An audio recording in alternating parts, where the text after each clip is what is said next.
Olá, meu nome é Rayana Luiza, eu sou estudante de fisioterapia do quarto período do Centro Universitário Descomplica Uniamérica e hoje eu vou falar um pouco sobre a abordagem fisioterapêutica no traumatismo crânioencefálico, o TCE. Então, nós podemos definir como TCE uma lesão que seja decorrente de um trauma externo e que tenha como consequência alterações anatômicas do crânio, como fratura ou até mesmo laceração do couro cabeludo, e que com isso ocorra o comprometimento funcional das meninges ou do encéfalo, no que resulta em alterações cerebrais, sendo elas momentâneas ou permanentes, cuja natureza é cognitiva ou funcional. Podemos citar como causas do TCE os acidentes mobilísticos, as quedas e até mesmo causas violentas, sendo por arma de fogo ou por arma branca. E também a ocorrência do TCE em acidentes ocorridos durante a prática de esportes.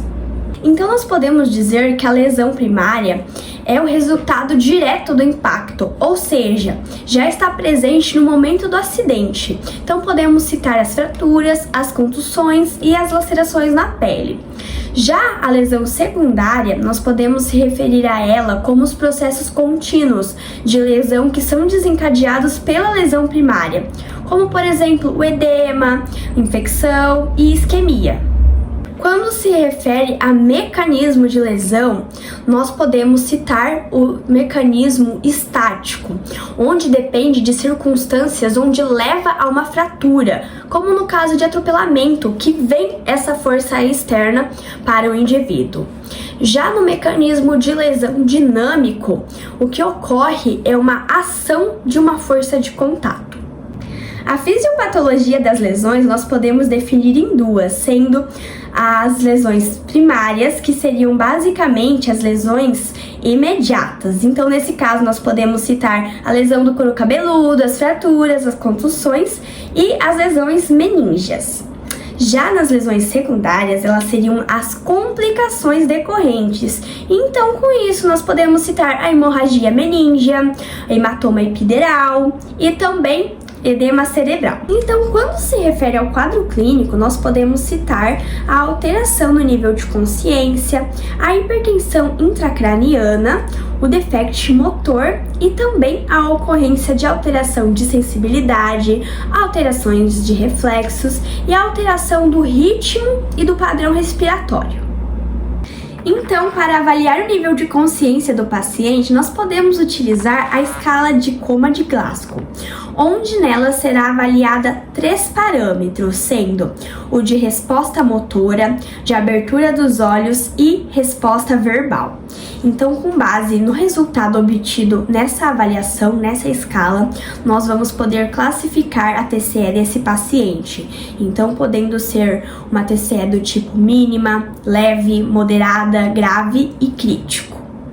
O traumatismo crânioencefálico pode comprometer todos os membros do paciente, fazendo com que então ocorra alteração do tono muscular e, como consequência, a alteração da postura apresentada pelo paciente. Então, dessa forma, inicialmente o tônus ele se encontra de forma reduzida, podendo então evoluir para um quadro de espasticidade, ou seja, a musculatura do paciente vai ficar rígida. Quando falamos da reabilitação física nesses pacientes, um fator determinante para os objetivos que vão ser traçados e para o que vai ser trabalhado é a classificação da TCE do paciente, é o acometimento que ele apresenta. Então, o tratamento fisioterapêutico será de forma individual, com base na avaliação de cada paciente. Porém, podemos falar de forma abrangente que será trabalhado o reaprendizado das funções sensório-motoras perdidas.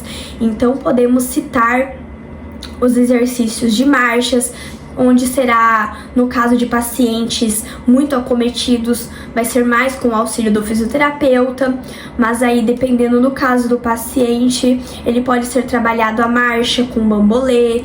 Então, podemos integrar de várias formas esses exercícios que vai trabalhar a marcha, e juntamente com isso também serão integrados outros exercícios para que haja a locomoção do corpo como um todo, pensando em membros superiores, pensando no tronco, porque é muito importante trabalhar o tronco em pacientes que estão apresentando a espasticidade. Então, isso foi um pouco da abordagem sobre o traumatismo crânioencefálico.